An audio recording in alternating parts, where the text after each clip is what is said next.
Okay, well, I think perhaps we'll make a start. People are still ticking in from the waiting room. My name's Fiona Wishlade, and on behalf of the European Movement in Scotland, I'd like to extend a very warm welcome to this, our first event of 2025, which has proved very popular in view of the inauguration next week. Many of you will already be members of our organisation, but if you're not, then please do consider joining us. We've got an exciting programme of events planned for this year, including a Festival of Europe in May. And do also please look out for the local groups across Scotland in Edinburgh, Glasgow, Fife, Stirling, south of Scotland, and think about supporting them in their activist movement, street stalls, and so on. And you can find more information about both local groups and the events run by the European Movement in Scotland on our website. So on to tonight's events. Great pleasure to introduce Alyn Smith, well known to all of you, I think, and also Vice President of the European Movement in Scotland. Alyn's going to chair tonight's panel, so I'm going to leave you in his very capable hands. Thank you very much, Alyn. Wonderful. Well, Fiona, thanks very much. And really, it's a great pleasure for me to be seeing these events rolling forward. I think the European Movement in Scotland, as a non-partisan, non-political campaigning organisation, really is a safe space where a lot of issues can be discussed about Scotland and the UK's place in the world, our interaction with our wider continent and indeed elsewhere. And I think it's great that we've been able to have a stellar panel this evening, because I'm firmly of the view that the best chair says as little as possible and lets the participants speak. We've got Dr. Benjamin Martill, who is a lecturer at the University of Edinburgh in politics and IR. He's going to lead off. We've got Madalena Kay, who needs little introduction to European Movement audience. She's famous, of course, as EU Supergirl, who did a lot of grassroots campaigning during the EU referendum and is still very actively involved in the European movement. We've got Lord John Kerr, who is literally wrote the book on Article 50. He served on the Giscard d'Estaing Convention, which wrote the constitution of the EU, including Article 50, which of course became the Lisbon Treaty, and also served as the UK's ambassador to the EU and to the US as well. So the topic of discussion is what does the incoming Trump presidency mean for the EU? What does it mean for the rest of the world? What does it mean for anything? We've got plenty to be discussing. It's a really timely discussion as well. We've seen foreign policy really taking center stage of the incoming president, well, the returning president's pronouncements in terms of ambitions in Greenland, Panama, and who knows where else, which is a disruptive but also a fascinating time for us all to be living through. So I'm really looking forward to the discussion. Benjamin's going to start for some introductory remarks from the three panelists, and then questions and comments. So do be feeding questions into the chat as you can see how to do, and we'll facilitate that as we're going forward. So Benjamin, please, the floor is yours. Okay, wonderful. Thank you so much, Alyn, for the very kind introduction. It's a real pleasure to see so many people here this evening and to serve on such an illustrious panel. I'm going to keep my remarks relatively brief. I want to address the great unknown, the elephant in the room, what the second Trump presidency means for European security, and in particular for Europe's steadfast support for Ukraine after the 22 Russian invasion. I think just the background to this, I mean, it's a very long story, of course, but since 1945, the United States has had a pretty much a cross-partisan consensus on the need to strategically support Europe, which is something that both sides of the Atlantic have to various extents benefited from. And of course, one of the most challenging things that's happened in recent years is that consensus has gradually broken down. And Trump, I think, represents the greatest challenge to that, in the sense that he's been willing to depart from many, many decades of consensus in American foreign and security policy for various reasons. To make that a little bit more concrete, what does that mean for Europe's support for Ukraine and for the government in Kyiv? I think there are four distinct worries or threats here, and I'll go through those very briefly. The first one, of course, is that Trump, in his search for a quick deal, in his desire to show domestic audiences that he's a peacemaker, and perhaps also because of some sympathy for other sovereigntist and nationalist regimes like the Putin one, that Trump will sell out Ukraine. That is, Trump will effectively launch into a personalized and rushed agreement with Putin that will solidify the territorially contested status quo in Ukraine and sell out the Kyiv government.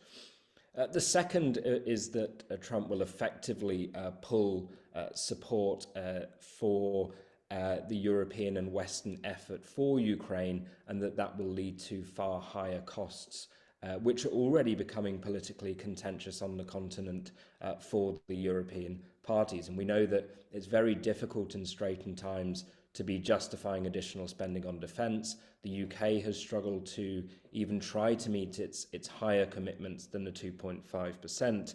And we know that in France and in Poland and in a number of other countries, it's been very, very contested.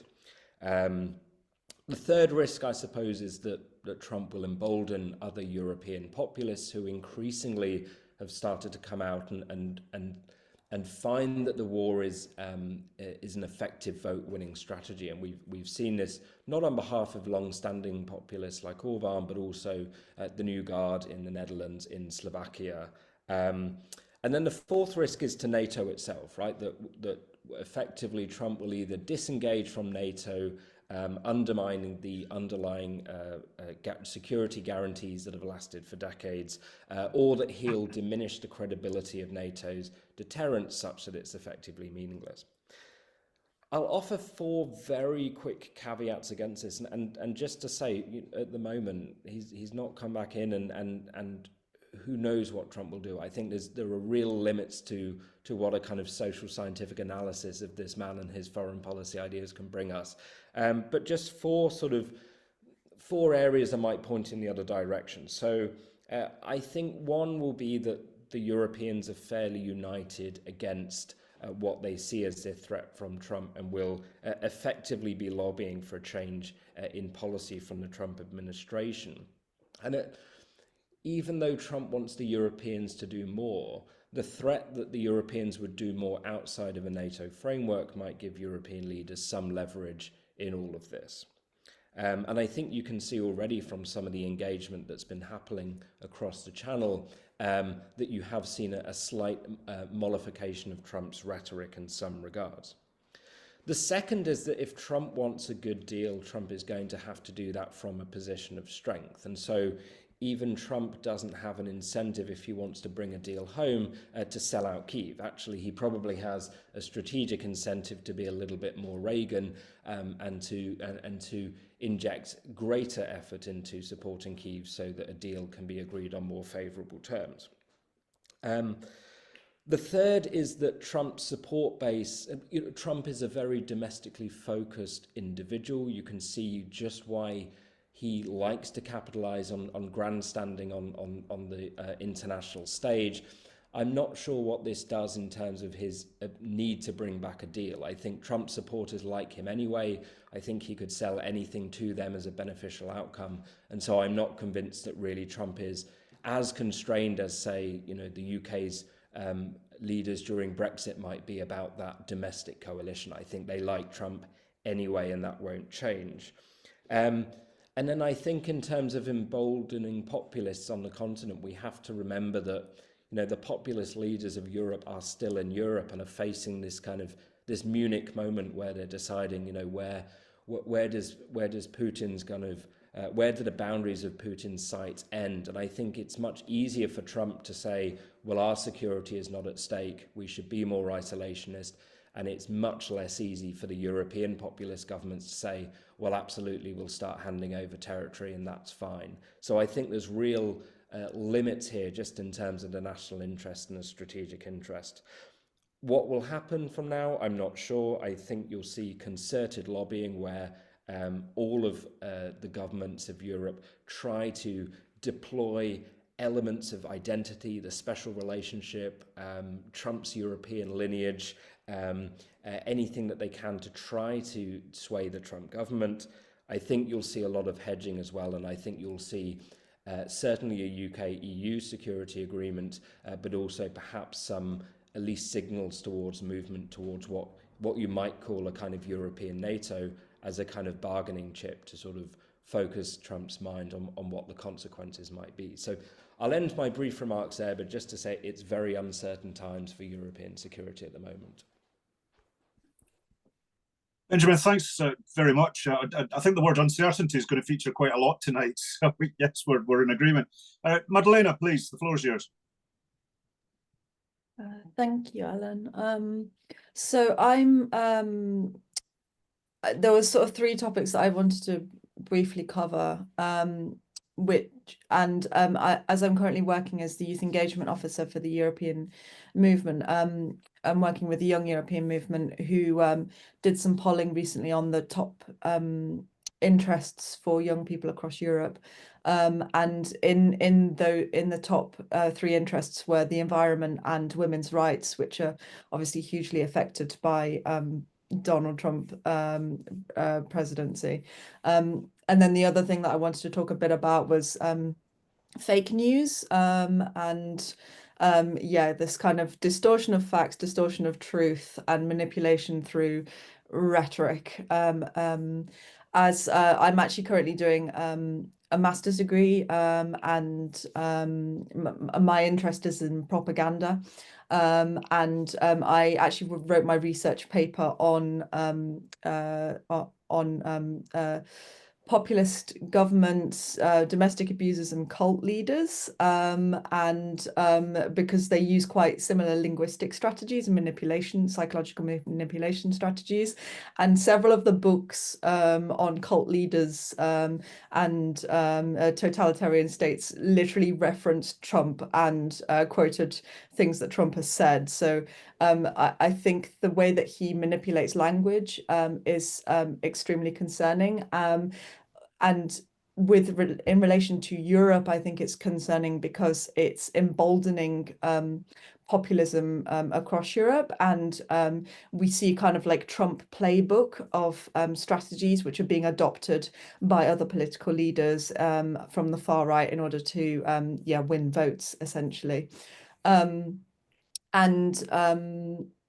feel like Trump has kind of legitimized hateful rhetoric and racist views, which is impacting globally of people kind of supporting those positions, and within the wider population we see people's views heading in that direction. So on the environmental topic, obviously this is a massive concern for young people, because young people are the future, and if there isn't a planet, then there isn't a future. Trump's kind of plans to pull the US out of the Paris Agreement, once again doubling down on support for fossil fuels, etc., is going to slow the pace of the green transition globally. And because the US is responsible for more than 1/10 of planet warming pollution, any shift in their policy on climate change is going to have a massive consequence across the globe. And a hotter planet will mean more natural disasters. And this is literally happening on their doorstep in California right now, but it's also been a massive issue for European countries in the last few years, with the fires in Greece and the floods in Spain, etc. So it's going to be contributing to that. Obviously Europe is trying to act on climate change, but Trump's animosity to environmental policies is going to kind of widen the gap between the two blocks and restrict multilateral cooperation on what is an international issue. And also one of the hot topics in the environment at the moment is obviously reparations for the countries that are suffering the most as a result, even though they haven't contributed most to the pollution.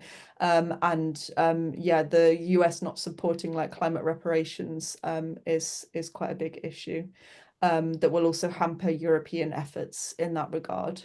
And on women's rights, so the Young European Movement at the moment have a campaign combating gender-based violence and championing gender equality. So this is really a massive priority for them at the moment. And obviously violence against women and girls is a massive issue across Europe. But we've seen with Donald Trump, at least 26 women have accused him of sexual misconduct, including assault, since the 1970s. So he's really not a good role model for men in this regard.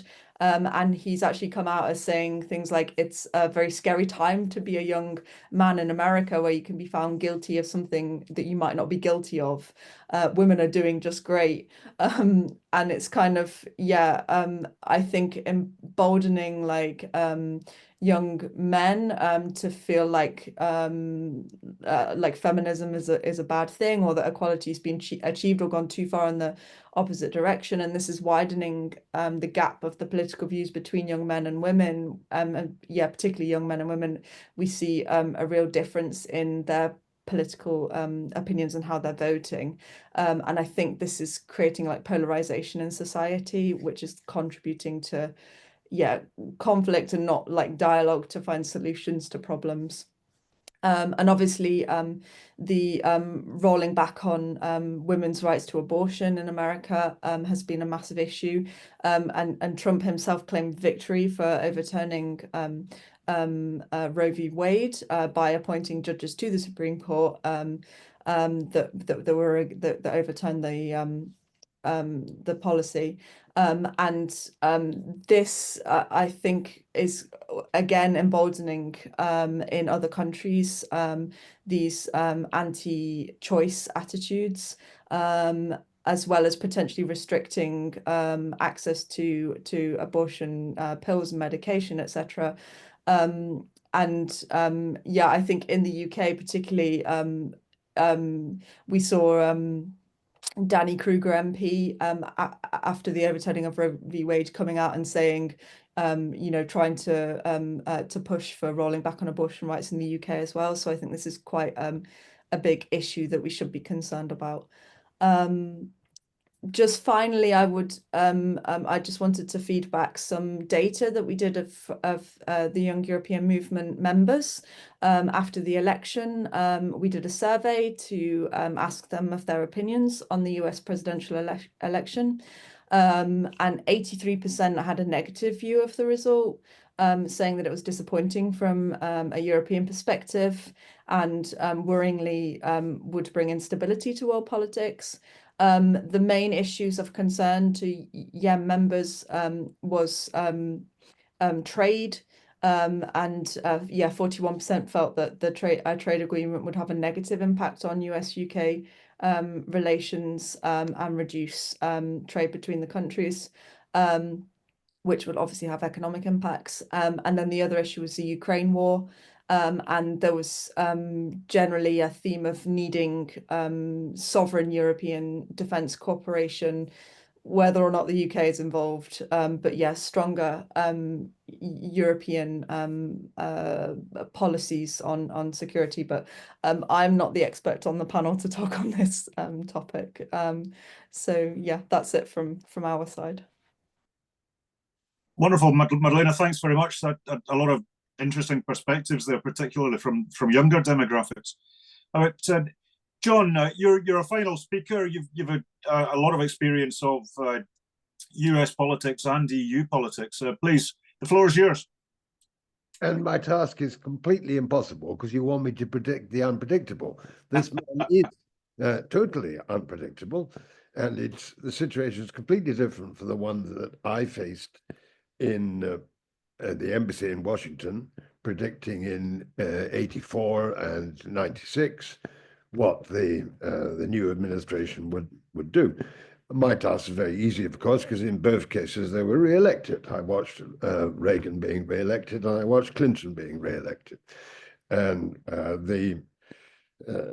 it was also the case that Reagan was an extremely easy man to predict. He had very few views and held them very strongly, and therefore my task was a very easy one. It's more difficult with Bill Clinton, but completely unlike the present situation. He's deliberately unpredictable. He wants to throw stones in the pools and see what happens.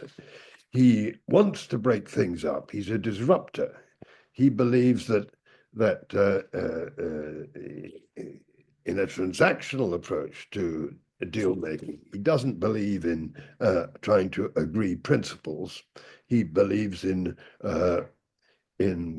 creating a confused situation. He sees himself as the man who's most likely to benefit from confusion by making a deal that's good from America's point of view. One thing that I can predict is that he will remain, and probably grow more so, hostile to the process of European integration. He is, as Benjamin said, he is a break with American tradition. He is the first American president to believe that the process of European integration is inimical to US interests, and he believes that very strongly. Nixon wobbled over whether the British should join, but Nixon wasn't thinking that the process of European integration was a bad thing. He just preferred that we should stay out of it. By the time I was on the scene with Reagan and Clinton, they both were very keen that we should play a central part in the European Union. Were encouraging us to be more advanced in the European Union. We now have a complete change from all that. When Mrs. May had her first meeting 8 years ago with President Trump, the start of his first term, the first thing he said to her was, "Congratulations on Brexit. Who will be the next one out?" And she said, greatly to her credit, she said she didn't think anybody would leave, and she hoped nobody would, because it was in our interest, and she thought American interest, that the European Union should go on operating successfully. He disagreed strongly with that, so her very first conversation with her was a disagreement. He hoped that the Germans would be the next out. He particularly dislikes, he disliked the German leadership at the time. What's he got against the European Union, apart from the feeling that divide and rule is better for America? I think he feels very strongly that it is quite wrong that Europe should be running a trade surplus of America. I think that all this talk about tariffs is for real. It's certain that the United States is going to start a tariff war. There is a question whether it will extend to the UK as well, which is something we might talk about later on.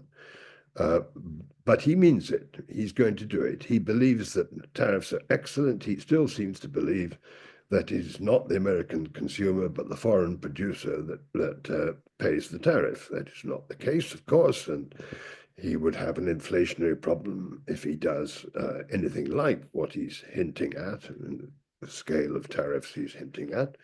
But I think he will do some tariff war. There is going to be a tariff war, and we know that the European Union will automatically react. The great machine of the Commission knows how to do retaliatory tariffs, and it will do that. So by the summer, we will see a tariff war in practice, and where Britain will stand in that, I don't know, but we can talk about that later. I would say that the direction of EU policy is also likely to make Trump still more hostile to Brussels. What do I mean by that? I mean that I think that we've seen in the last few years a tendency developing, partly because we are not there, for competition policy to weaken and national subsidies to increase inside the European Union. That Trump will find very offensive. We're also seeing the generation of a new policy, I think, on an economic security policy in Brussels, which will involve onshoring supply lines and supply chains. And that too will offend Trump.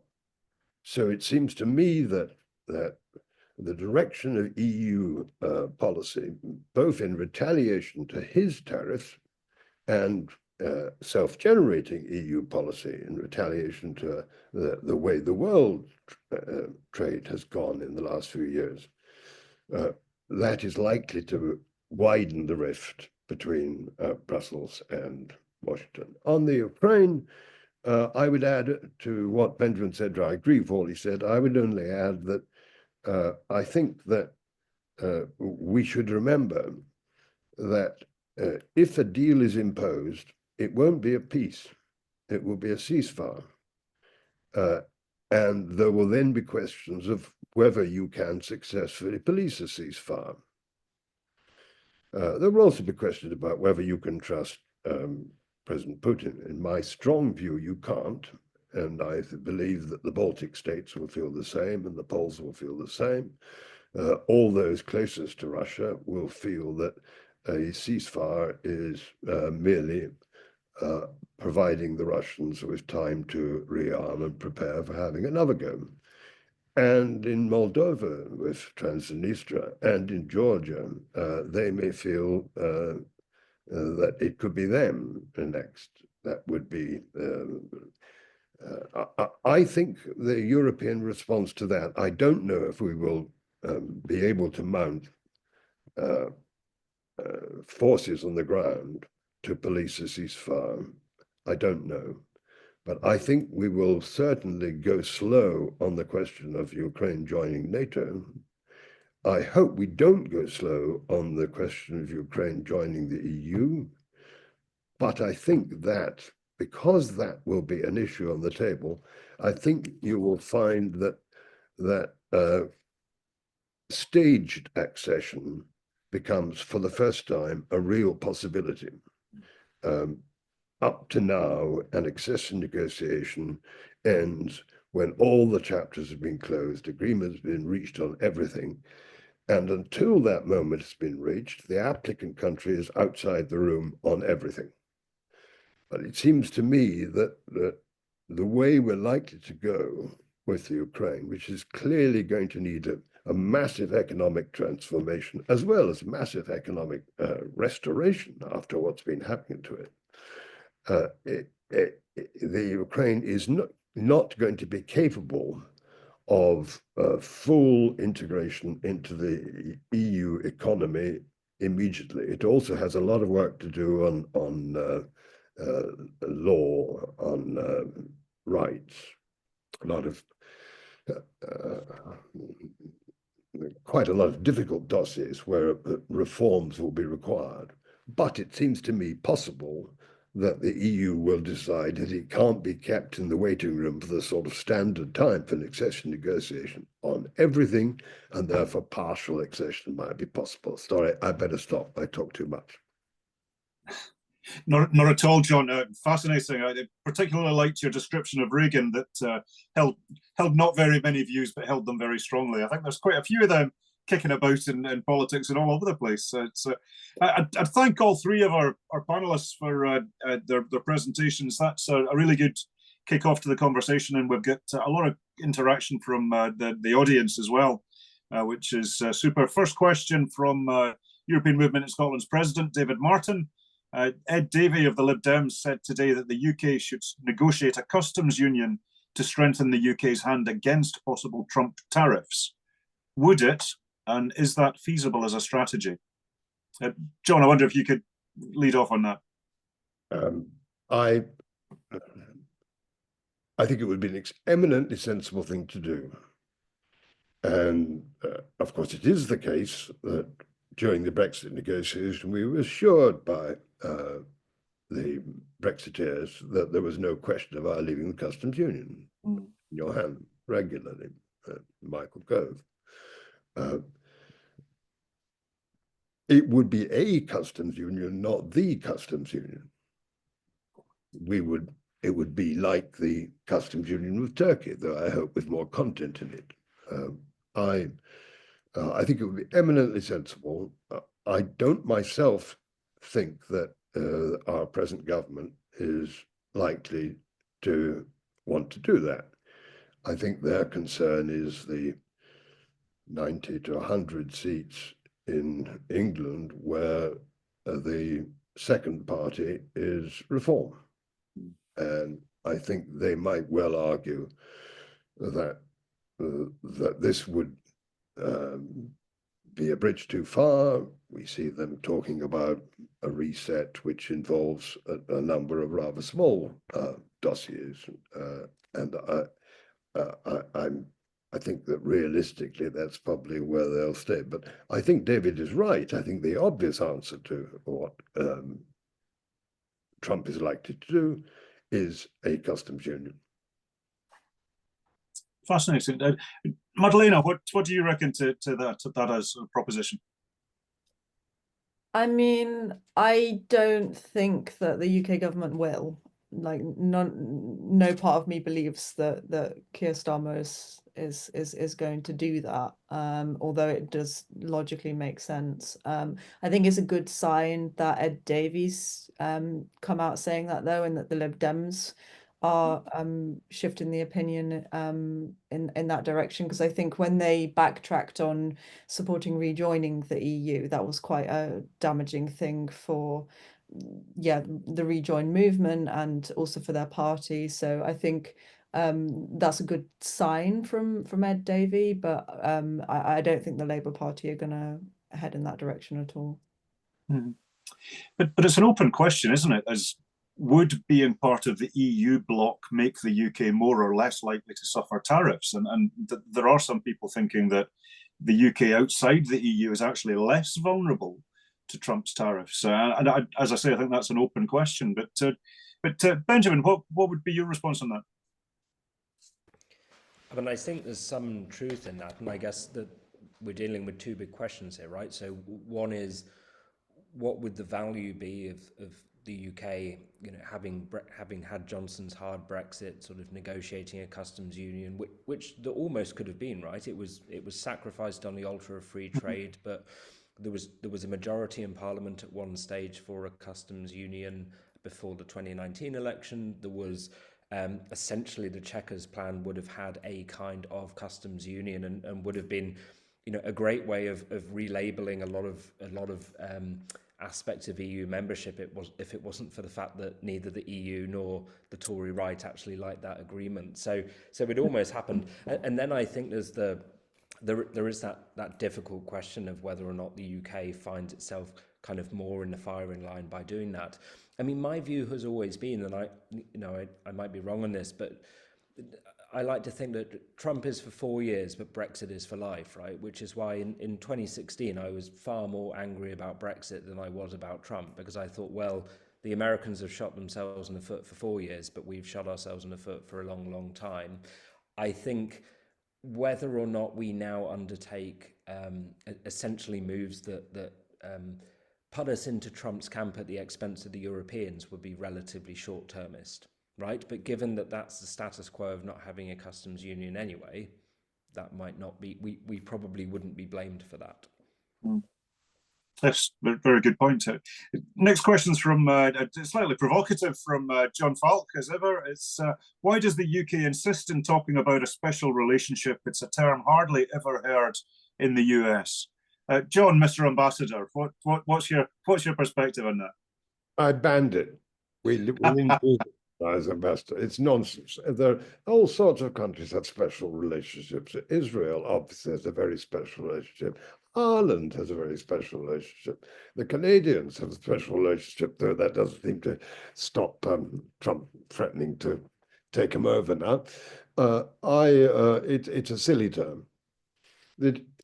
My nightmare on this question of tariffs is that, and I think it wouldn't just be a 4-year thing. I disagree slightly with Benjamin on this. My nightmare is that we rush across to Washington and suck up, saying, yes, they're terrible. You're absolutely right to impose tariffs on the massive tariffs on China and tariffs on the European Union. But don't tariff us. I mean, you don't have a big trade deficit with the UK. One of the interesting things about trade statistics is that we claim a small surplus and they claim a small surplus. So nobody knows exactly, but there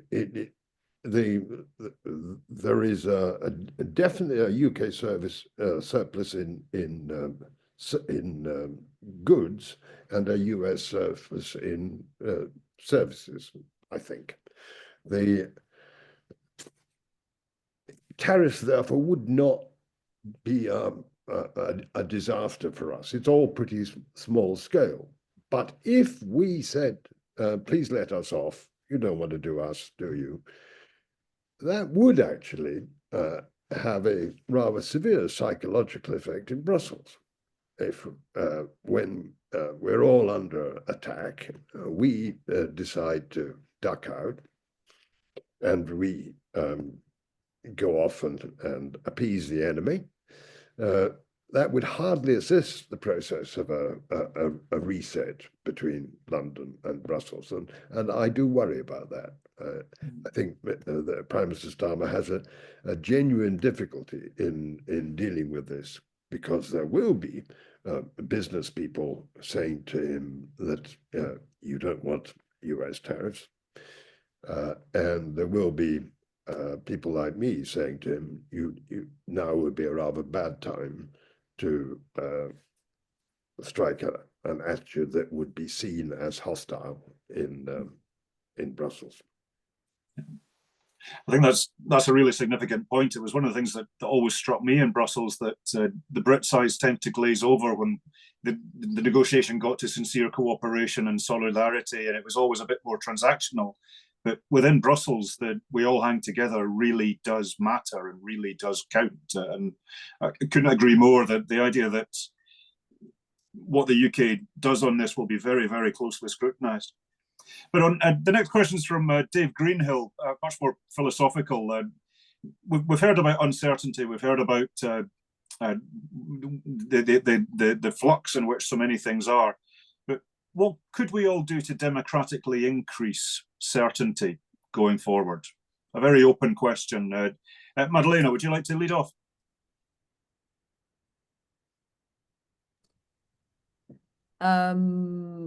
No, oh gosh. It's a puzzler, eh? Yeah, I mean, I find this interesting because, like, I don't see uncertainty necessarily as a bad thing. Like, sometimes I think, and actually I don't think the way to deal with uncertainty is to try and like reduce it or restrict it. I think you need to kind of accept it and work with it. But I mean, I'm not obviously with like issues like defense and trade and stuff, then people want rules. And obviously the European Union is like a rules-based organization. So I think the constant changing is definitely problematic for business. Yeah. Yeah, I don't have an answer to this. I'm sorry. I'm not sure anybody does at the moment, but Benjamin, what would be your thoughts on how could we better entrench stability and uncertainty going forward? That's a really good question. I mean, I also have absolutely no answer to this, but you rescued me by asking somebody else first, so I could jot down a few thoughts. I think there's different problems here of uncertainty, right? Now, I like the way that Madalena has kind of picked up there on institutions as a guarantor of certainty, and I think that's absolutely the way to see this, that one of the big kind of populist moves has been essentially to say, look, you know, we're all big, strong men, let's deal with this on a one-to-one basis. And of course, you get your big symbolic win of rocking up in Pyongyang or in Moscow to sign some agreement. But actually what you don't get from that is any kind of certainty or any rules-based order, anything that firms or individuals and people can work around. And we're seeing these changes in the international order, and this is destabilizing not just for countries, not just for organizations, but also individuals, right? How can you survive in a world where you don't know that you have rights that are guaranteed? How can you invest across borders if everything is capricious, if everything is up to the will of the sovereign? So I think one part of it is institutions. I think the other part of it that really speaks to that democratic component is about political polarization. And this isn't just a problem in the US, but I would say it's much more acute there. And I don't know what the solution is. I mean, I think it depends on what your model of democracy is. I suppose the European model has always avoided this because it's been a little bit more proportional.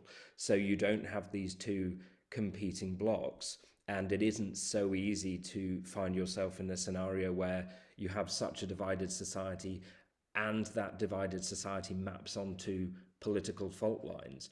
Oddly enough, even we managed to get through Brexit somehow in this country without that entirely becoming the case. And so to a certain extent, our broad parties, fragile though they may be, managed to absorb some of those conflicts, because you would always have, for example, in the Conservative Party, those who supported and those who opposed Brexit, right? And so some of the political fault lines could just about be managed.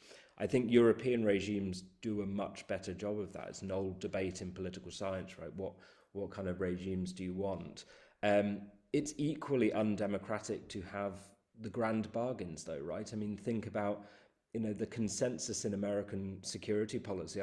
I spoke about it earlier as if it was this kind of gilded age, but actually you're talking about an agreement there on, you know, extremely violent kind of policies of containment and intervention in democratic regimes. And so I don't know how democratic or desirable normatively that is as well, but I think it's, you know, a bit of a cop-out. It's really, really interesting to kind of pick apart that question and ask about polarization, democracy, trust, institutions, and what the rise of populist authoritarian nationalism is doing to those.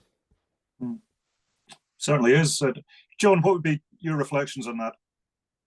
The United States has never believed in international institutions. I agree that institutions where we all agree to be bound by the rules of the club are the answer to diminishing uncertainty. And unlike Madeleine, I think uncertainty is a very bad thing, because it makes being a diplomat more difficult. The art of being a diplomat is trying to predict where things are going to go, and if you don't know, you look a bit of a prat, like me tonight, not knowing where Trump is going to go. But the United States attitude to the United Nations has always been very, very equivocal. The United States only agreed to NATO when it was agreed that the Supreme Allied Commander would always be an American and who would take his orders from the President of the United States, not from the North Atlantic Council. That's why the basis on which Congress agreed the NATO treaty. I think the difference between America, Russia, and China at the moment is the Russians feel that the world institutions are tilted against them. And they're correct. They are tilted against them because they are behaving in a way that does not respect the rule of law and international agreements. The Americans have never believed in international institutions, hence the great mistake we in the West made in trying to hang on to control of the Bretton Woods institutions, with the Americans still the dominant shareholder and refusing to see that go. As a result, the third country which does believe in institutions, the Chinese, are establishing their own institutions. And we see the BRICS turning into something really quite big. And we in the West should have had a big shock when particularly in Britain, when what we saw as a flagrant breach of the international order, the Russian invasion of the Ukraine, we couldn't summon a whole range of global South countries to vote our way in the United Nations, vote against the Russians. And when the Commonwealth Heads of Government meeting was taking place this year, South Africa didn't go. South Africa went to Putin's BRICS summit in Russia. That's we, with our nostalgic talk about the Commonwealth, need to think hard about that. When major countries in the Commonwealth, wasn't just South Africa, ducked out of our meeting and went to Putin's meeting instead. The Chinese are, they're perfectly happy with institutions because they think they're winning under the present order, and they are winning under the present, that their economic might grows. But the United States resents institutions even more because it's not winning in the competition with China as it sees. So that makes it even more hostile to the idea of agreeing principles, writing them down in treaties, and establishing institutions. And that's the Brussels business. That's what Brussels does. Brussels is very, very good at finding often a fudge, but a way of disposing of a sharp disagreement one way or another. The United States doesn't like that. No. Fascinating. I did two countries divided by a common language. We've got a question from Liam McLaughlin, who's a College of Europe student watching from Brussels, which is great to have you with us, Liam. What thoughts of the panel on the EU's ability to undertake Draghi report style industrial policy now that Biden is no longer in the White House, and how might Trump impact upon that? I saved you from the first answer last time, Benjamin, but you're up this time. It's not within my area of expertise, so I will decline to give a good answer on this, but I guess all I would say is that it's interesting that you've got a renewed kind of emphasis now on what it means to be competitive in this kind of different global order. I think it's very clear from speaking to people in Brussels that the Draghi report was taken very seriously as a basis for reforms.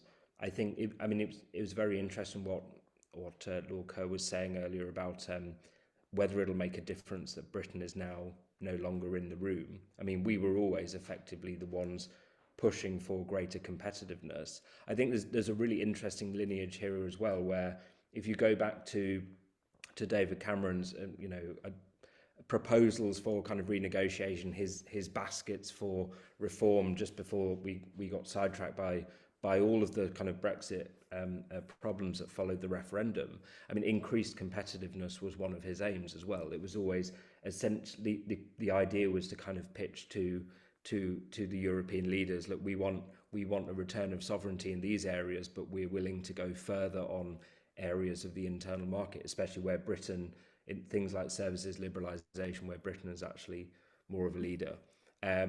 Aside from picking up that interesting lineage, which I come across in my own Brexit research, I can't say anything more, I'm afraid. I'm not sure anybody can, but Madalena, what would be your thoughts on strategic autonomy for the EU and industrial policy? I honestly can't answer this question. I don't know at all. I don't know. Sorry. Oh, you're not alone in that. John, what would be your thoughts? I think the Draghi report was very good. It said almost exactly the same as the Monti report said 10 years earlier. And it clearly is a very difficult dossier to deliver.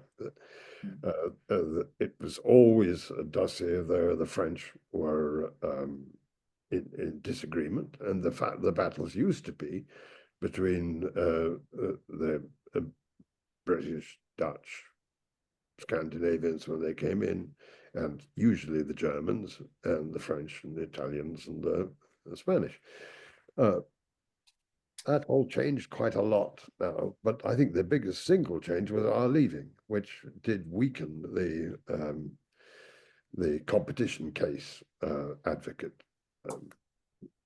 side quite a bit. I mean, Draghi is really dealing with the threat from China, the economic threat from China. The threat from the United States is going to be seen, I think, principally as a political threat with economic consequences.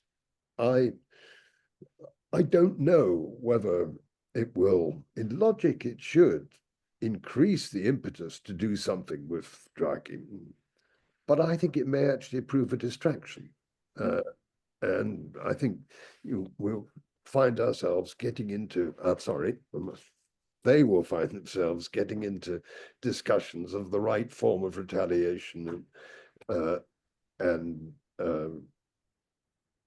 rather than the right form of building the European capacity, which Draghi is talking about. I think that there are quite a few people in Brussels who miss us on issues like capital markets union, which is a dossier that's gone absolutely nowhere since we left, and I don't see it going anywhere in the next commission. I also think, by the way, that although this isn't so much because we've gone, I think that the green agenda will be on the back burner in Brussels for the next few years. I think that the van der Leyen's green agenda was a very good thing to do, and it's gone some way.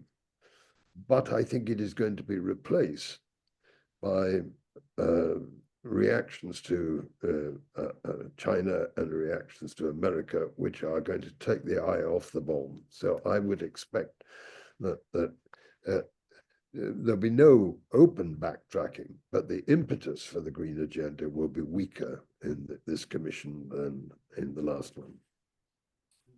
I'd agree with that assessment, I have to say. But, next question's directly to Madalena. It's from Chris Hammond. What do younger people think about Musk and Elon Musk, given that there's such prominence of TikTok in young people's consumption of information? Yeah, I think the shifts in social media are quite interesting, and because of the platforms that young people tend to use, overwhelmingly are Instagram and TikTok. I feel like Musk is doing very dangerous things with what was Twitter and is now X, and increasingly recently, like attacking Jess Phillips. There's the police are now investigating his tweets on this, promoting Tommy Robinson and far-right politicians, and really using this platform in order to manipulate democracies across the world, and in Europe. I feel like young people don't tend to use X so much, though. So from young people's perspective, I don't think that they're so influenced by that. But I feel like generally social media platforms are not being well regulated, and obviously Zuckerberg with Facebook and Instagram, which is used by young people, a lot of stuff gets promoted on there that perhaps should be better regulated, particularly in like closed groups, for example, with incitement to hate and violence, and content that isn't being properly moderated. We see in more niche languages that Facebook isn't employing adequate content moderations because they don't have people with the linguistic capacities. So in perhaps smaller European countries, etc., or internationally in other countries, people can get away with spreading more hate. I think it's very concerning. I have to say, I think young women are more concerned by it than young men. Obviously, we saw with like Andrew Tate and the rise of these kind of like alpha male influencers or incel forum kind of influencers. That young men are becoming more far right in their views, and I think young women are suffering as a result of that in terms of violence against women and girls, including cyber abuse and cyberbullying. And I can just say myself, as a young female activist, I've been subjected to absolutely horrific trolling online, a lot of it very misogynistic, and the majority of that happens on X and on TikTok. These are the two main platforms where it happens, and I think that it's interesting that the US are kind of against TikTok and trying to close that down because of the Chinese ownership of TikTok. I don't think that that's likely to happen in other European countries, but in the UK, TikTok is very popular, and it's particularly popular with people young people who support right-wing parties. So promotion of reform is really popular on TikTok. A lot of the trolling that I would get on my videos on TikTok are literally people saying vote reform or Nigel Farage for Prime Minister. And I think it's really interesting that the young people using TikTok tend to hold those views, and those are being spread on that particular platform. Fascinating. I have to say, speaking to female colleagues over the years, the abuse that's out there is off the scale for women compared to men. It just is. That's the reality of these platforms, and the fact that they've not tackled it in any serious way really is concerning, because so much of the public space is now run by private commercial interests that don't exist to have good information or sound facts. They exist to make money, and that's the business. It's not actually like a public service broadcaster, regulated to the extent that it should be.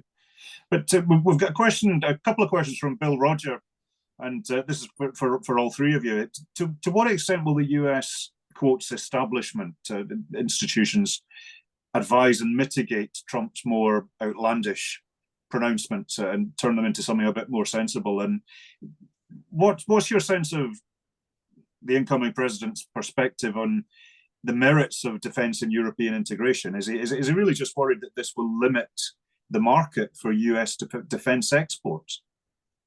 John, could we start with you? I think the brakes are off. He's got the Senate, he's got the House, he's got the Supreme Court, which has decided that presidents in office are legally immune. He has big tech. He has Musk and Zuckerberg and Bezos, all the big social media magnates. They've all been tripping down to Mar-a-Lago, which is quite surprising, considering Musk used to be very critical of Trump in the first term. I don't think the American institutions are going to be a very effective brake. I think that some of the appointments are good news. I think the Rubio and Valtz and Kellogg, the three who will be handling the Ukraine dossier, all believe in NATO in a way that I don't think that Trump does, and there will be some restraint on him. But with the Senate, it's very unusual to have both the Senate and the House at the same political complexion as the White House. So he was relatively unrestrained. And of course, he has managed to secure a 6-3 majority on the Supreme Court, which is not likely to change in the short term. So I would say the answer to the question is I'm not very hopeful about that. I've forgotten what the second question was. I'm sorry. Trump's perception of his antipathy to European defence integration, largely because it might diminish the US export potential. Undoubtedly. Well, first, I think that this is a file on which I think Trump has a very good case and a very good record from the first term. We all were taking far too big a peace dividend. And when he started shouting at us and threatening that America would pull out unless we paid up, he was actually doing something that was perfectly sensible and had been done by previous presidents more than once. And it was reasonably effective. Defense expenditure within NATO did go up. We now know that it didn't go up by nearly enough, and we're all going to have to do a bit more. So when he shouts at us saying you ought to do more, he will do it in the most irritating transactional way. And he seems to think that we are cheating on bills to the US. He doesn't really understand the concept of a common NATO budget and contributions on an agreed scale and so on. But I think that will happen and it will be effective. The only countries who really are pulling their weight so far, we are not. We are not clear when we will. The Labour Party is still not clear when it is going to achieve 2.5% of GDP, and that is clearly not going to be enough anyway. But the countries that are performing well, the Baltic states and the Poles, they dwarf our contribution in per capita terms. Now, why does the United States? I don't think the United States does object to NATO. I think the United States, this US administration doesn't really believe in NATO, but I think there's still a feeling in Middle America that it is a good thing to have a common Atlantic response to uncertainty and now alarming certainty further east in Moscow. I think that that won't go away.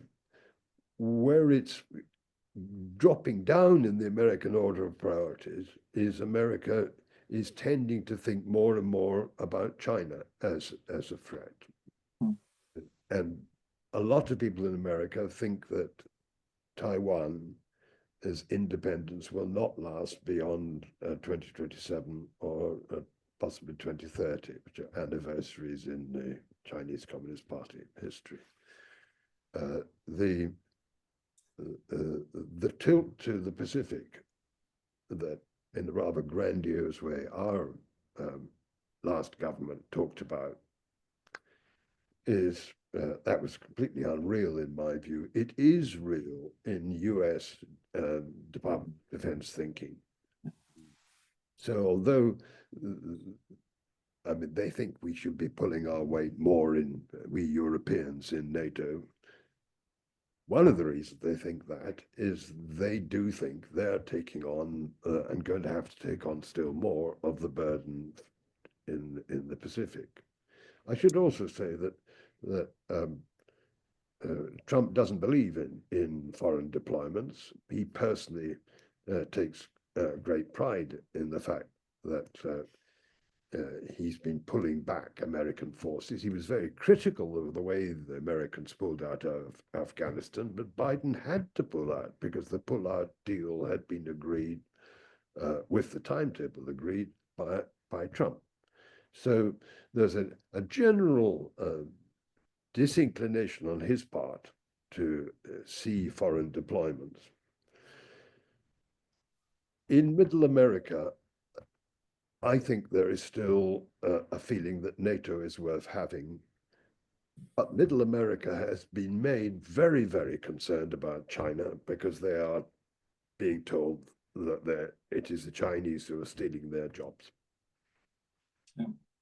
While we're on NATO, David Gow has asked, Trump wants other NATO countries to raise defence spending to 5% of GDP. Is that at all feasible? Is his real goal to break up the alliance? Benjamin, you've written extensively on security issues. What would be your thoughts on that? Sure. I mean, I think if it's difficult to get the members to spend 2% and the UK to spend far above that, then it ain't going to happen.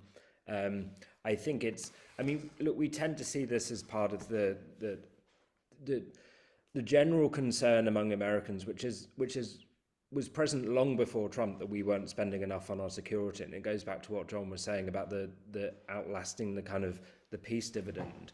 I think there's two big issues here. So one is whether or not, I mean, you can do a bit of hard bargaining and a kind of madman strategy and try and convince the Europeans that your commitment to NATO is more flaky, and maybe that will convince a few leaders to spend a little bit more money. But if the impact of doing that is to undermine the credibility of the alliance, then it's not really sure what that increased funding is actually going to be for, right? So the whole point about the reason it's difficult to get the Europeans to spend more is you don't want to destroy NATO in the process. And I suppose the risk is that Trump will destroy NATO in the process, right? And this goes back to the question of whether or not he actually believes in the alliance or sees that the idea that the Americans feel that they're being ripped off on defence is enough to kind of not want it to continue.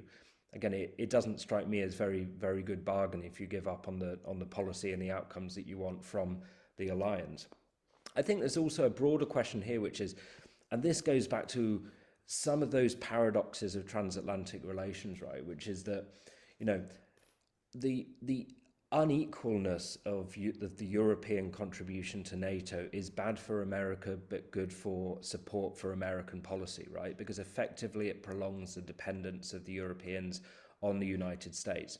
And so you've seen the US get quite irritated at various times that we Europeans weren't pulling our weight, but then also quite appreciative of what came out of that dependence, which was, support for American excesses in the Middle East, support from various quarters, but not outright opposition to American excesses in Vietnam. And so the Americans at times have also benefited from that slight kind of imbalance. And so I guess in the back of people's minds in Europe is also, well, if we could afford to spend 5% on defence, why not do it through European structures, modernise European forces, modernise French and British nuclear forces, and effectively have your own NATO where you're not in hock to the Americans. So I think there's some much broader questions kind of underpinning this.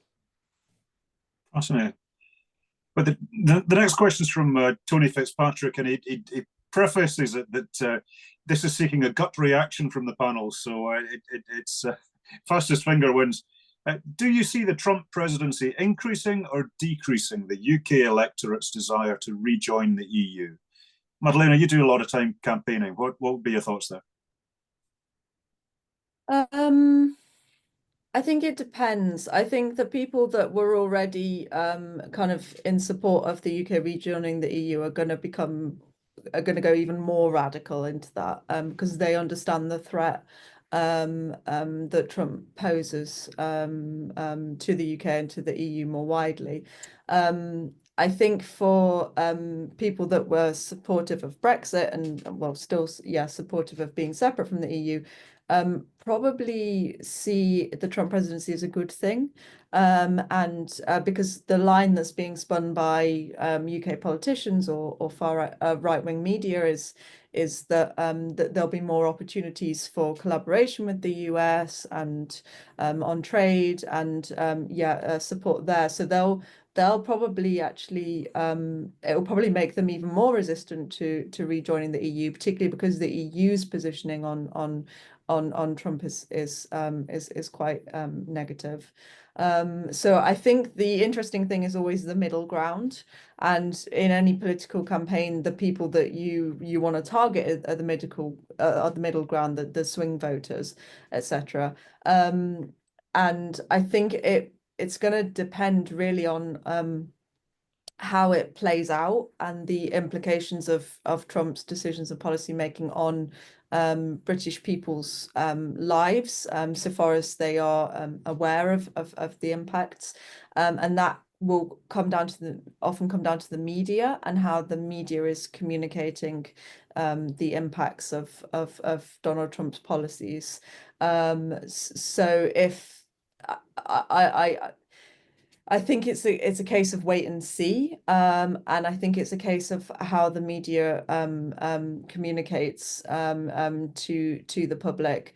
I have to say, I find that just a general thing that I've observed about media and national media is that when there's far right or right wing movements happening in their own countries, they tend not to be so reporting so truthfully on it, or kind of they feel like they can't comment so truthfully on the impacts of it. Whereas if nationalism and populism and is happening in other countries, they're much more open about the realities of the consequences of policy. So my hope is that the media would be reporting more honestly, and therefore more people would receive the information they need in order to form an opinion that maybe Trump is a bad thing and maybe the EU is actually the way we should be heading. But I think it's kind of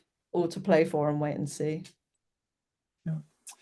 John, what would be your assessment? Does Trump make it more or less likely that the UK electorate wants to get back to the EU? I think I agree with Madalena, but I think probably slightly more likely if there's threats from Washington. That is so different from the situation we were told about in 2016, where there was going to be a wonderful free trade deal with the United States.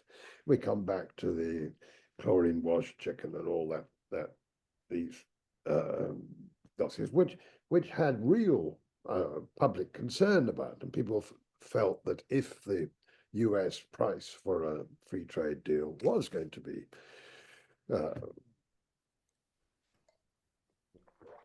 food that would be of lower standard and some access to the National Health Service, that was very unpopular, and it was a complete contrast to what we were promised Brexit would mean. Well, Trump is even less a free trader now than he was then. The United States is not a free trading country. It's always been heavily protectionist. And the farm dossier, the food dossier, the pharmaceutical industries dossiers, they will be just as strong now as they were to Boris Johnson's shock and surprise in 2017. So I would say that all that would be resonant again with the British public. But going back to something I said before, I really don't know how we will react if there is a threat of American tariffs being imposed on British exports. I think in economic terms, it would be no big deal for us, really, because it wouldn't apply to intra-company trade in goods. And more than 50% of the British exports in goods to America are inside companies, because so many British companies have established a base inside the United States in order to get round past protectionist barriers. Much more so than most of our continental friends. We are embedded in the American economy, and if the importer goes about it the right way, intra-company trade doesn't count when it comes to tariff. And then a lot more of our trade is also services, where tariffs would not be applied. So it will affect us less if it happens. What would have a huge impact would be our saying that we don't want to have any tariffs on us at all, and we don't propose to impose any retaliation, and we hotly oppose the EU's retaliation, which will happen automatically. I see this as a big issue for the Prime Minister. Mm. I have no idea which way he would go. I'm an I don't think any of us have a crystal ball, but Benjamin, what would be your gut feeling? And it is just a gut feel, of course. Does Trump make the UK electorate more or less likely to want to rejoin the EU? So my gut feeling on this question is that it doesn't really matter, right? We could tease out the different mechanisms sort of pushing support either one way or the other, right? It might be that the Brexit supporters say, now with Trump back, we can finally get that free trade deal we always wanted, and then we'll need Europe less. Those who find Trump uncouth will say, well, we shouldn't have left the European Union. Might be a couple of percentage points either way. I think the fact that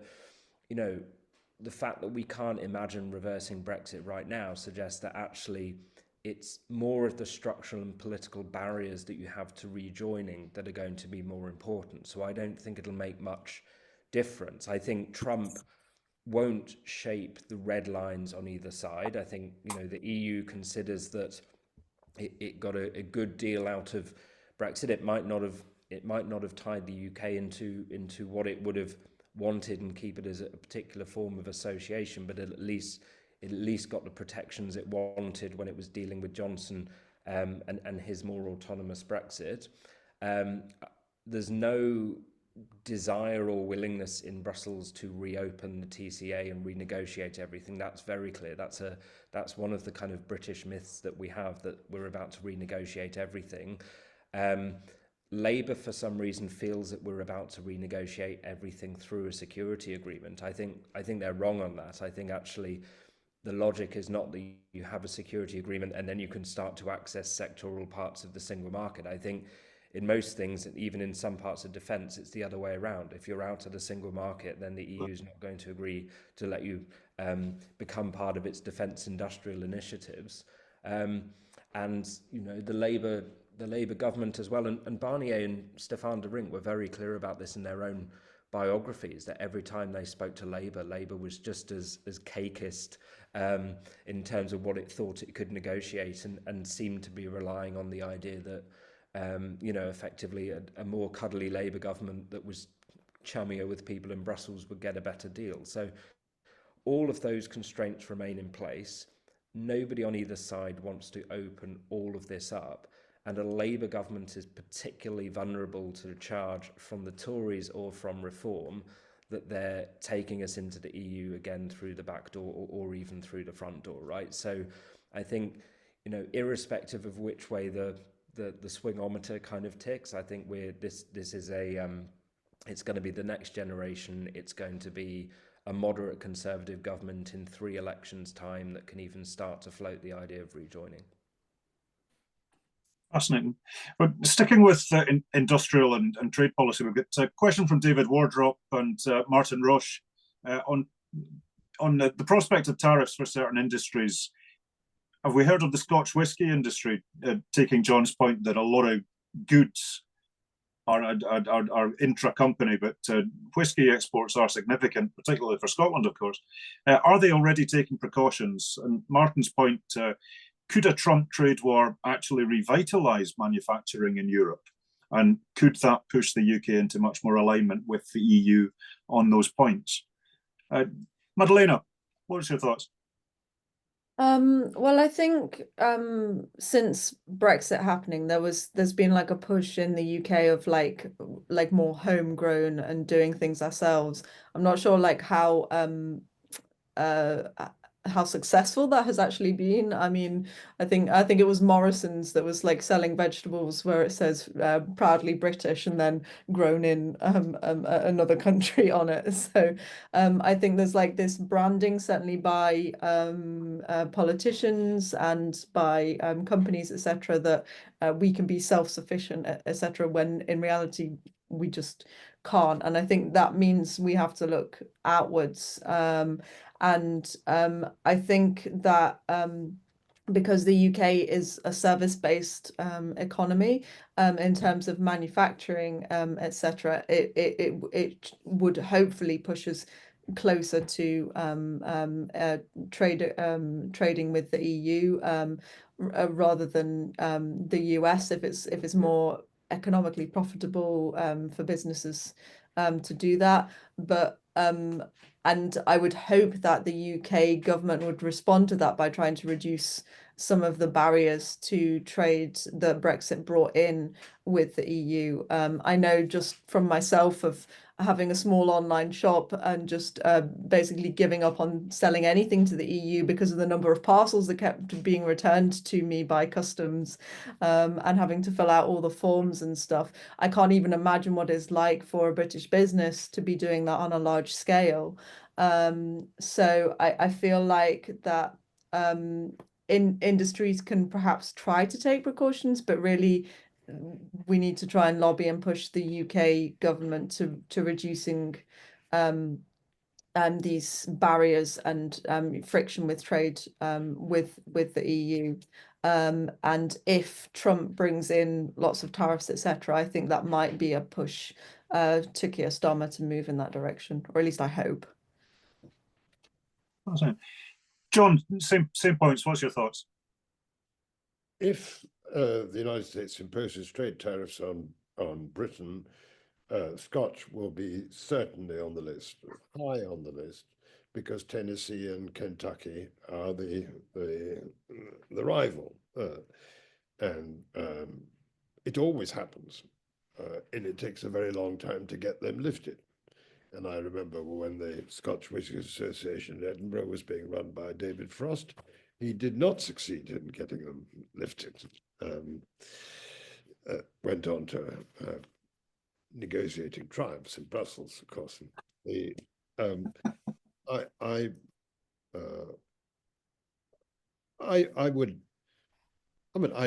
have no idea which way we will go on sucking up.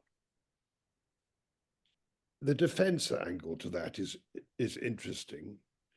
The form of the form of European defense cooperation which plays best in the United States is the joint European purchases of large amounts of American kit. Now, that is not the ideal arrangement if you're thinking long term. And Benjamin was talking about the possibility of European defense cooperation outside the EU treaty and outside NATO. And I think that is a real possibility. And if it means Europeans buying more European kit, as they should be doing by collaborative rather than competitive arrangements, that will infuriate the United States still more, and there will be another spiral of hostility. But long term, that is what Europeans should be doing. We should be getting more bang for our buck by making more of our own kit and specializing. We want to get away from the idea that the British and the French and the Germans and the Swedes all have to make something of everything. All have to. We need to specialize.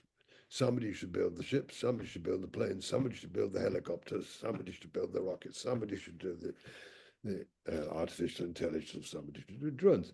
That would be a natural thing for Brussels to try to organize, because it would be difficult to organize it inside NATO with the Americans saying, hang on, you're all meant to be buying F-16s.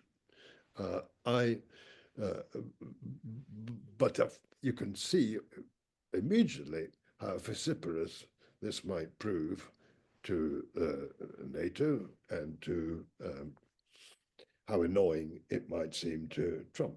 So it's a difficult dossier, that one. He would want us to spend more, but he wants us to spend more in dollars, actually. Yes, on US goods. Well, I'm conscious of time, but we've got typically thoughtful and an insightful question from David Edwards in the chat. I'll read it in full. In a recent issue of The Guardian, Timothy Garton Ash drew attention to the relatively small worldwide number of states that are committed to the liberal world order, with international institutions and a structure of international law, including a commitment to individual human rights. Does Europe have to recognise that there's a battle of hearts and minds to be fought? And if so, how do we go about it? Does the EU need to tell a better story? Benjamin? Yeah, I think that's a brilliant question. I guess, yeah, I would agree there. I think Europe has kind of rested on its laurels, right? For a long time that, Europe likes to talk about itself as this kind of normative power, this sort of city on the hill. And this is something that maybe every kind of civilizational power has tended to wield at some point. But I think for Europe, it possibly missed the power that it had when there were a lot of countries that wanted to join and the European Union access the benefits of membership in the single market, which kind of, I think there was a story there about economic interests and strategic interests that was very much told by Europe as a story of the victory of liberalism and the victory of democracy. And for a little while that worked. I think it's less, it works less well now, not just because candidates for joining are becoming more difficult. It's the less easy cases we have now, but also because we're in a more competitive global order, right? And so you see in a host of EU policy areas just how, the success of European liberal and normative power rested upon a kind of liberal order guaranteed temporarily by American hegemony and the decline of other other viable forms of political ideology. And of course, authoritarian nationalism is now back and takes the place in many ways of what communism did during the Cold War.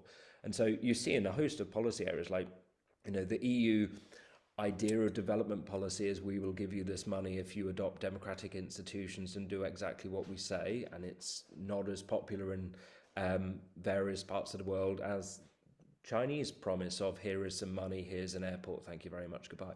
Right, so you can see the limits of EU normative power and liberal power in enlargement and in development aid. I think you're starting to see this. I mean, this is a twofold global challenge in a way, because you've got the decline of liberalism in terms of a belief in institutions, globalization, free market, good governance, and democratic institutions. You've also got the rise of ideologies that don't see those as the best alliance partners, or feel that other governments' conditionality as a state is really based on that. And that, I think, is a fundamental shift that we've maybe not taken as seriously as we should have done. I mean, this is, if you think about why Trump and Putin kind of seem to respect one another, it's because they're not liberal leaders, not because one is in the pockets of the other, or one really helped one to victory with a few additional TikTok votes. So this is a fundamental question of ideologies of international order. So I would agree with Edwards. With David Edwards' provocation. I think the other part of this is a domestic story as well, right? And so one of the other failings, if you can charge not just Europe but liberalism more broadly, is that since the decline of post-war embedded liberalism, where the effects of open trade were compensated by domestic welfare regimes, liberal regimes haven't looked after all of their citizens, right? And so one of the things that you're seeing now is that the disenfranchised, the left behind, the so-called losers from globalization feel very uninvested in the liberal international order. And so it's, if you go back to the noughties and post Iraq, everyone expected that the challenge to the liberal order was blowback to American intervention in the Middle East, right? That you would see a challenge from China and from Russia.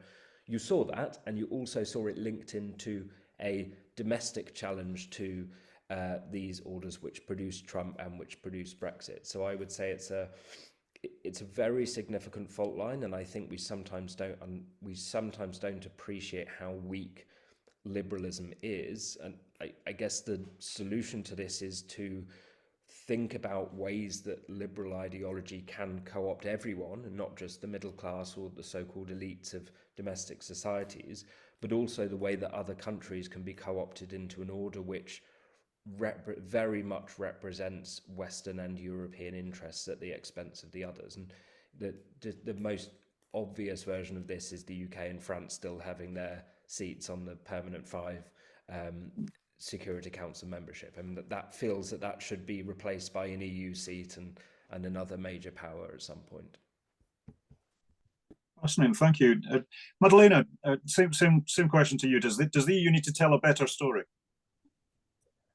Well, I think it's interesting because I often feel like there is a bubble in Brussels of people with a very positive, passionate, pro-European spirit and liberal attitudes and liberal mindsets, and they kind of assume that everyone else agrees with them, or that they're right and everyone else should agree with them. Whereas the reality outside of this bubble, and particularly in rural areas and more poor areas, etc., is that people don't necessarily agree with them, they don't relate to them, and they do feel disenfranchised. And I think it's really interesting that Benjamin was commenting on that, these kind of liberalism isn't working for everyone, and I think with the way that capitalism and the free markets is increasing disparities and increasing the left behinds, it's not showing a good example. And in response to the question of how can Europe change minds and tell this story, I think honestly the best way is leading by example and being a good role model, not trying to force views down people's throats. That's never going to work. That's never going to convince people. It's actually going to entrench them further in their positions. So I really think that we need to look inwards. Liberals need to look at themselves and say, actually, this isn't working for everyone. How do we make it work for more people, so that more people think that it is a positive thing, and something to aspire to. I think we also need to recognize that there's disparities between EU member states already, particularly in terms of how democracy is functioning. I mean, just to look at like Hungary, where like 90% of the press is being owned by the state. Like there's a lot of democratic deficit even within EU member states, never mind the accession countries that are trying to join. So I think the model of concentric circles, which is advocated by Nick Clegg and Guy Verhofstadt, etc., is possibly a way forward of not trying to impose on everyone this like really hard liberalism, but saying, okay, we respect differences of opinions and different ideologies, and we have it on different levels, because I think that kind of acknowledging and accepting of differences of views and is the first step towards dialogue, which is where solutions can be found and people can live in greater harmony. Trying to force one ideology on everyone is just going to entrench people further into views and increase division. Fascinating. And John, your response to the defence of the rules-based international order, how do we tell a better story about it? Well, we're losing, definitely. Support for the idea is shrinking. Mainly, I think, because we're seen as being a bit hypocritical. I think Gaza and the Europeans' difficulty of distinguishing themselves from the US position, going on talking about Israeli right to self-defense, when it's clear that the Israelis have gone quite a lot further than self-defense. 46,000 people killed.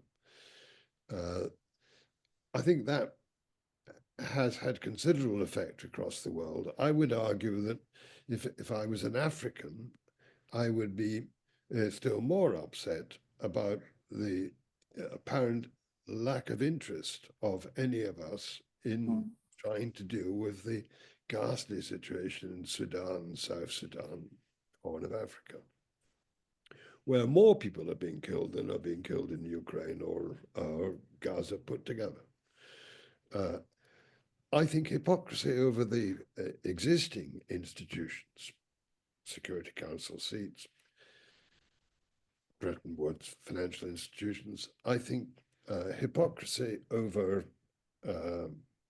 nuclear disarmament, where we all still pay lip service to the idea that we want to get rid of our nuclear weapons, but no nuclear weapon power is planning to do that.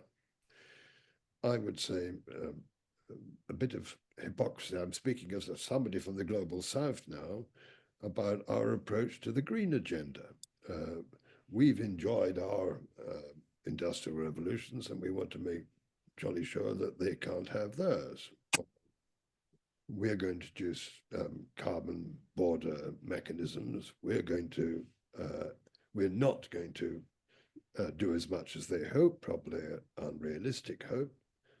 We would do by way of financial compensation and assistance to them to adjust. So I think on a whole range of dossiers, the West and the institutional West is seen in the global South as letting it down, which of course is one reason why the Chinese new institutions are so attractive to the global South. I think we do need to improve our song. We need to get a better one, but I'm not quite sure what it is yet. All things are work in progress, but really, I'm conscious of time, and I would sincerely thank our three panelists for some really thought-provoking and insightful contributions tonight. And I thank the European Movement in Scotland for organising and hosting this event. I'd thank you, the audience, for being part of it and for some typically sparky questions.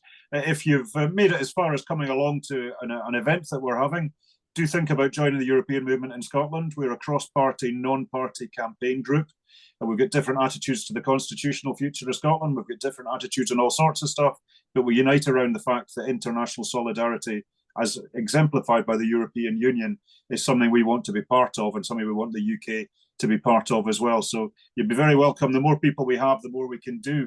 Our next event in this series is scheduled for March. It's about defending democracy and spotlighting particularly the democratic struggles in Georgia, Belarus, and Serbia. It is ironic to me that at one end of the European continent, you get people marching in the streets to come and be part of this, where it was actually supremely ironic that it was our own people that took it for granted and threw it away. So we've got an argument to win, and I do think, taking away David Edwards' point, that we need a better story, we need a better song.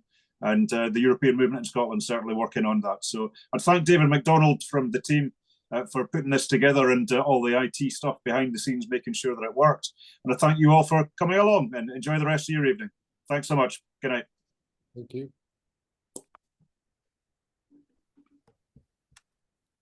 That's it. Thanks, everyone. Bye.